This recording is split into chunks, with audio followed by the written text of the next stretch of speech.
अस्सलामुअलैकुम व्यूअर्स, हमारी इस वीडियो का टॉपिक है parts of speech with their identification.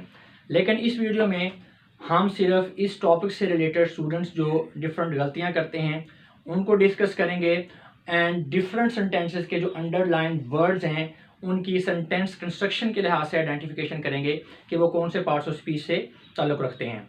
और दूसरी अहम बात यह है कि अगर आप लोगों को पार्ट्स ऑफ स्पीच का कॉन्सेप्ट अच्छी तरह से क्लियर नहीं है तो आप इस वीडियो से भरपूर तरीके से मुस्तफ़ीद नहीं हो सकते। लिहाजा इस एक्सरसाइज को सॉल्व करने से पहले आप लोगों के लिए इस टॉपिक को समझना बहुत ज़रूरी है और इस टॉपिक को समझने के लिए आपको पार्ट्स ऑफ स्पीच की टेक्स्ट वीडियो को देखना पड़ेगा, जिसका लिंक मैंने नीचे डिस्क्रिप्शन में दे दिया है।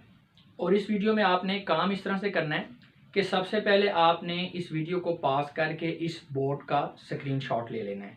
उसके बाद आपने अपनी नोटबुक के अंदर हर सेंटेंस का जो अंडरलाइन वर्ड है इसका आंसर नोट करना है कि वो कौन से पार्ट ऑफ स्पीच से ताल्लुक़ रखता है। फिर आपने अपने आंसर्स को इस बोर्ड पर दिए गए आंसर्स के साथ मैच करना है। अगर तो आपके सारे आंसर्स ठीक हैं तो बहुत अच्छी बात है, लेकिन अगर आपने बीच में कोई गलतियां की हैं तो आपने फिर इस वीडियो को चलाकर देख लेना है कि मैंने आपकी गलतियों के जो दुरुस्त आंसर्स हैं उनको किस तरह से एक्सप्लेन किया है।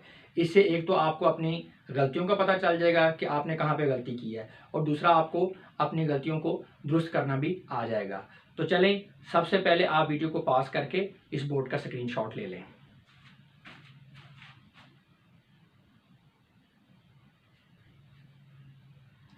हमने पहचान करनी है कि हर सेंटेंस के अंदर जो अंडरलाइन वर्ड है वो कौन से पार्ट ऑफ स्पीच से ताल्लुक़ रखता है।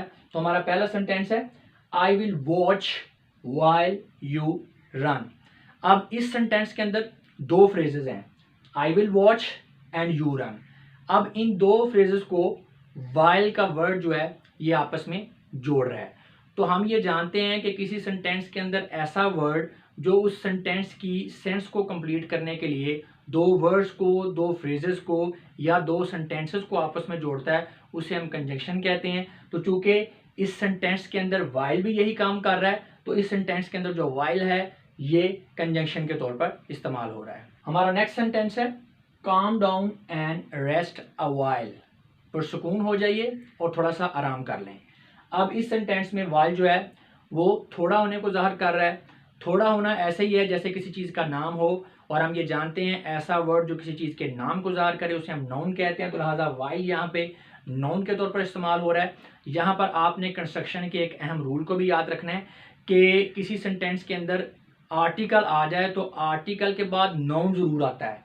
आर्टिकल के बाद नाउन अकेला भी आ सकता है, किसी एडजेक्टिव के साथ भी आ सकता है। तो यहाँ पर ए जो है इंडेफिनेट आर्टिकल है, तो इसका मतलब है इसके बाद नाउन जो है वो ज़रूर आएगा। अब यहाँ पे एडजेक्टिव तो है नहीं, इसका मतलब है कि नेक्स्ट वर्ड जो है वो आर्टिकल के बाद वो नाउन ही है। तो लिहाजा इस सेंटेंस के अंदर जो वाइल है ये नाउन के तौर पे यूज हो रहा है। हमारा नेक्स्ट सेंटेंस है they while away their mornings with walk and breakfast, यानी वो अपनी सुबह को वॉक और ब्रेकफास्ट के जरिए गुजारते हैं। तो यहाँ पे जो वर्ड वाइल है ये अवे के साथ मिलकर एक फ्रेजल वर्ब की शक्ल इख्तियार कर लेता है, जिसका मतलब होता है स्पेंड करना यानी कि गुजारना। तो लिहाजा इस सेंटेंस के अंदर जो वाइल है वो गुजारने के अमल को ज़ाहिर कर रहा है। तो वाइल फिर यहाँ पे एक वर्ब के तौर पे इस्तेमाल हो रहा है, क्योंकि ऐसा वर्ड जो किसी सेंटेंस के अंदर किसी फेल या एक्शन को ज़ाहिर करे उसको हम वर्ब कहते हैं। तो लिहाजा वाइल अवे जो है ये हमारा वर्ब है। यहाँ पर एक और बात बड़ी काबिल गौर है कि इन तीनों सेंटेंसेस के अंदर एक ही वर्ड वाइल यूज़ हो रहा है, लेकिन ये हर सेंटेंस के अंदर डिफरेंट मीनिंग दे रहा है और अपने फंक्शन के लिहाज से ये डिफरेंट पार्ट ऑफ स्पीच के तौर पर यहाँ पर यूज़ हो रहा है। और ये बात आप बाकी के सेंटेंसेस में भी नोट करेंगे।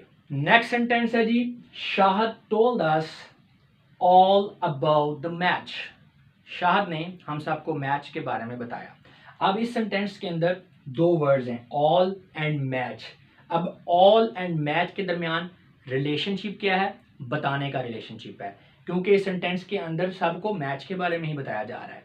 अब इन दोनों का ये जो रिलेशनशिप है ऑल एंड मैच का, उनको कौन सा वर्ड ज़ाहिर कर रहा है, उस रिलेशनशिप को अबाउट का वर्ड जो है वो ज़ाहिर कर रहा है। और ये कंस्ट्रक्शन का एक अहम रूल है कि किसी सेंटेंस के अंदर ऐसा वर्ड जो कि दो नाउन्स, दो प्रोनाउंस या एक नाउन और एक प्रोनाउन के रिलेशनशिप को ज़ाहिर करे, उसे हम प्रीपोजिशन कहते हैं। तो यहाँ पर जो है ये आप देख सकते हैं कि ऑल जो है ये एक प्रोनाउन है और मैच जो है नाउन है, और अबाउट जो है इन दोनों के रिलेशनशिप को ज़ाहिर कर रहा है। तो इसका मतलब है इस सेंटेंस के अंदर जो अबाउट का वर्ड है वो प्रीपोजिशन के तौर पर इस्तेमाल हो रहा है। ये जो नेक्स्ट सेंटेंस है, the luggage weighs about a ton. अब इस सेंटेंस के अंदर वे का वर्ड हमारा वर्ब है, जो कि ये ज़ाहिर कर रहा है कि सामान का जो वज़न है वो 1 टन है, और जो अबाउट का वर्ड है वो वे के वर्ड को एक्सप्लेन कर रहा है, यानी कि जो वेट है वो एग्जैक्टली 1 टन नहीं है। अबाउट का वर्ड जो है ये वे के जो वर्ड है उसके मीनिंग में इजाफा कर रहा है कि जो वेट है वो एग्जैक्टली 1 टन नहीं है, तकरीबन 1 टन है, अबाउट 1 टन। तो हम ये जानते हैं कि ऐसा वर्ड जो है जो वर्ब के मीनिंग के अंदर इजाफा करे, वर्ब को एक्सप्लेन करे, उसको हम एडवर्ब कहते हैं। इस सेंटेंस के अंदर अबाउट एग्जैक्टली यही काम कर रहा है कि वो वे को एक्सप्लेन कर रहा है, उसके मीनिंग में इजाफा कर रहा है। तो इस सेंटेंस में अबाउट का वर्ड एडवर्ब के तौर पे यूज हो रहा है। नेक्स्ट सेंटेंस है, Ali kept the fast for a month. Ali ने 1 महीने के लिए रोज़ा रखा। अब इस सेंटेंस के अंदर जो फास्ट का वर्ड है वो किसी चीज़ के नाम को ज़ाहिर कर रहा है जिसको अली ने 1 महीने के लिए रखा, यानी कि रोज़ा। और ऐसा वर्ड जो किसी चीज़ के नाम को ज़ाहिर करे नाउन कहलाता है। लिहाजा इस सेंटेंस के अंदर जो फास्ट का वर्ड है वो नाउन के तौर पर यूज़ हो रहा है। हमारा नेक्स्ट सेंटेंस है, Muslims fast in the month of Ramzan. मुसलमान जो हैं वो रमज़ान के महीने में रोज़े रखते हैं। तो आपने इस सेंटेंस को पहले वाले सेंटेंस के साथ रिलेट करके समझना है, क्योंकि दोनों में सेम वर्ड फास्ट यूज़ हो रहा है। पहले सेंटेंस में फास्ट से पहले एक वर्ड आ रहा है केप्ट, जो कि इस सेंटेंस में रोज़ा रखने का जो अमल सर अंजाम हो रहा है उसको ज़ाहिर कर रहा है। इसका मतलब है इस सेंटेंस में केप्ट अगर वर्ब है तो फिर फास्ट जो है वो नाउन के तौर पर यूज़ हो रहा है। लेकिन इस सेंटेंस में आप देख सकते हैं कि फास्ट के अलावा कोई भी ऐसा वर्ड नहीं है जो रोज़ा रखने के फेल को जो सरंजाम हो रहा है उसको ज़ाहिर कर रहा है। तो इसका मतलब है इस काम को फास्ट ही कर रहा है। तो फिर इस सेंटेंस में फास्ट जो है वो वर्ब के तौर पर इस्तेमाल हो रहा है। और आपने साथ साथ ये भी बात नोट करते जाना है कि सेम वर्ड जो हैं वो डिफरेंट सेंटेंसेस के अंदर डिफरेंट पार्ट ऑफ स्पीच के तौर पर इस्तेमाल हो रहे हैं, और अपने फंक्शन के लिहाज से वो हर सेंटेंस के अंदर डिफरेंट मीनिंग दे रहे हैं। ये नेक्स्ट सेंटेंस है, meanwhile one of the components came of. And उसी लम्हे एक कंपोनेंट या एक जुज़ जो है वो अलहदा हो गया। अब अगर हम इस सेंटेंस को ऑफ के बगैर पढ़े ना तो इस सेंटेंस का मीनिंग ये बनता है कि एन उसी लम्हे एक जुज़्व आया या एक कंपोनेंट आया। अब इस सेंटेंस के अंदर जो केम का वर्ड है ये आने के फेल को ज़ाहिर कर रहा है। तो इसका मतलब केम यहाँ पे क्या है, वर्ब है। लेकिन अगर इस केम के साथ हम इस ऑफ के वर्ड का इजाफा कर दें तो ये दोनों वर्ड जो हैं आपस में मिलके एक फ्रेजल वर्ब की शक्ल इख्तियार कर लेते हैं।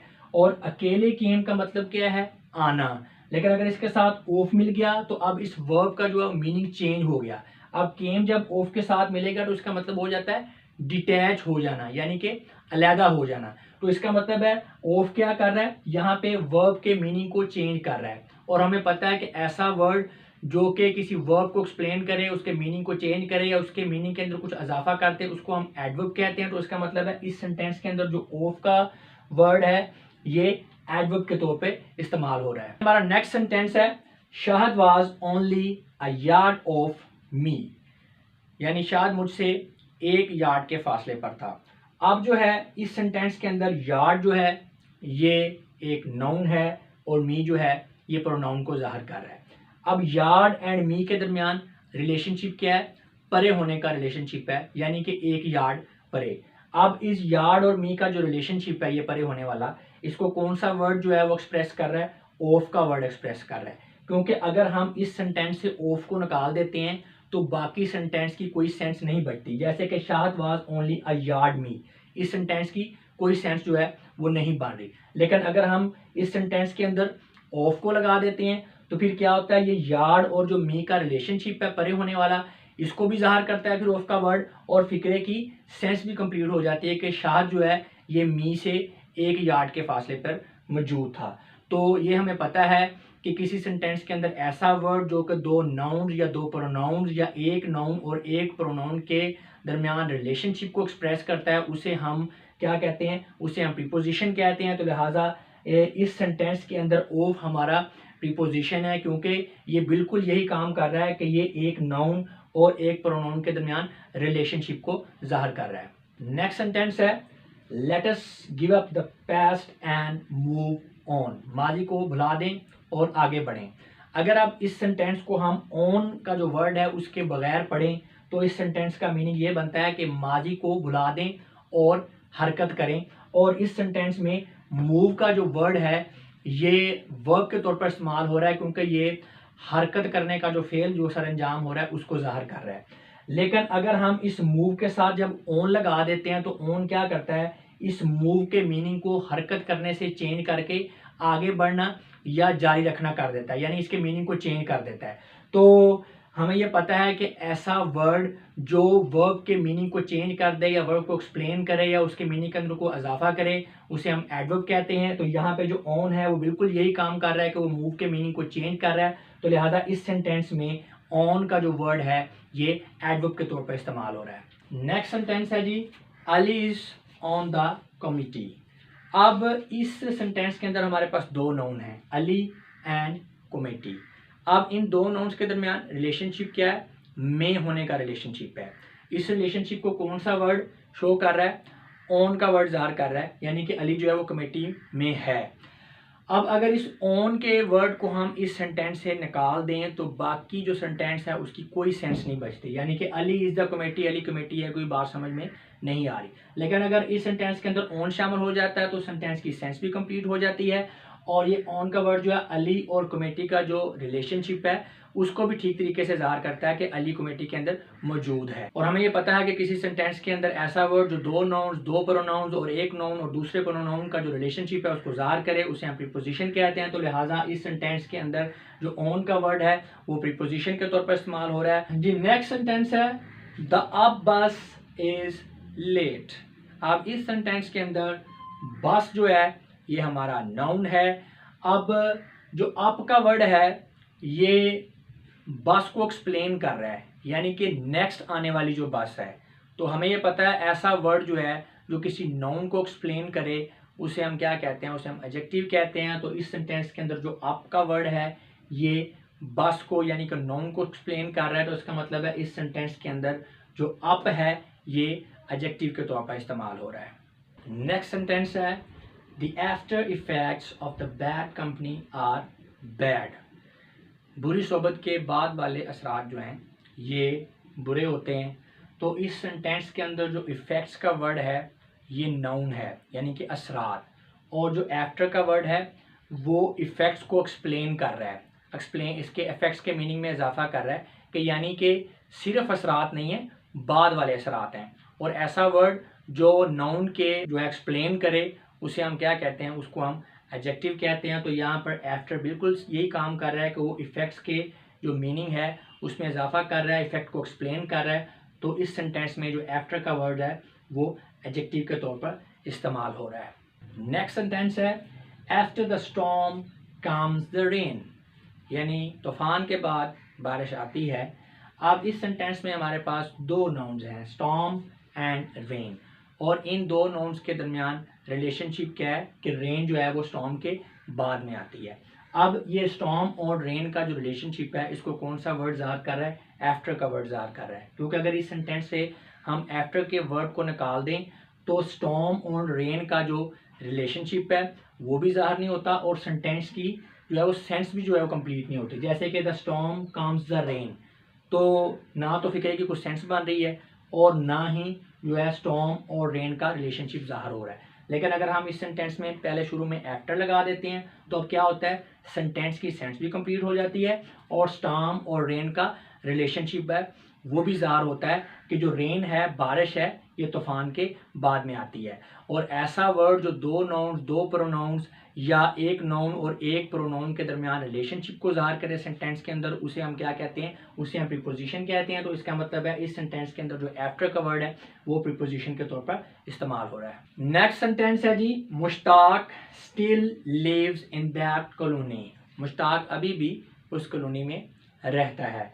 तो अब इस सेंटेंस में अगर हम स्टिल को निकाल दें तो फिर भी सेंटेंस की सेंस कंप्लीट है। Mushtaq lives in that colony, Mushtaq उस कॉलोनी में रहता है। और इस सेंटेंस में लिव जो है ये वर्ब के तौर पे इस्तेमाल हो रहा है क्योंकि ये रहने के फंक्शन को ज़ाहिर कर रहा है, रहने के फेल को ये शो कर रहा है।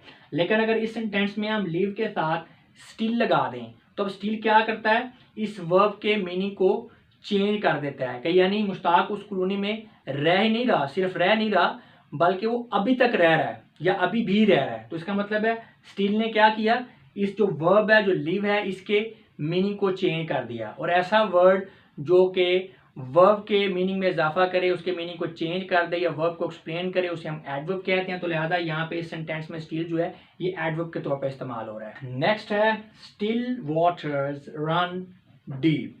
इस सेंटेंस में वाटर्स हमारा नाउन है और स्टिल का वर्ड वाटर्स को एक्सप्लेन कर रहा है कि रुका हुआ पानी।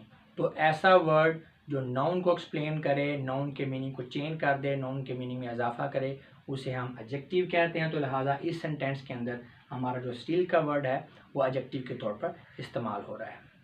तो व्यूअर्स ये तो थी इस टॉपिक के ऊपर करेक्शन ऑफ एरर्स की एक्सरसाइज, लेकिन मैंने आप लोगों की इस टॉपिक के ऊपर मज़ीद प्रैक्टिस के लिए अलहदा से प्रैक्टिस एक्सरसाइज वाली वीडियो भी बना रखी है जिसका लिंक मैंने नीचे डिस्क्रिप्शन में दे दिया है।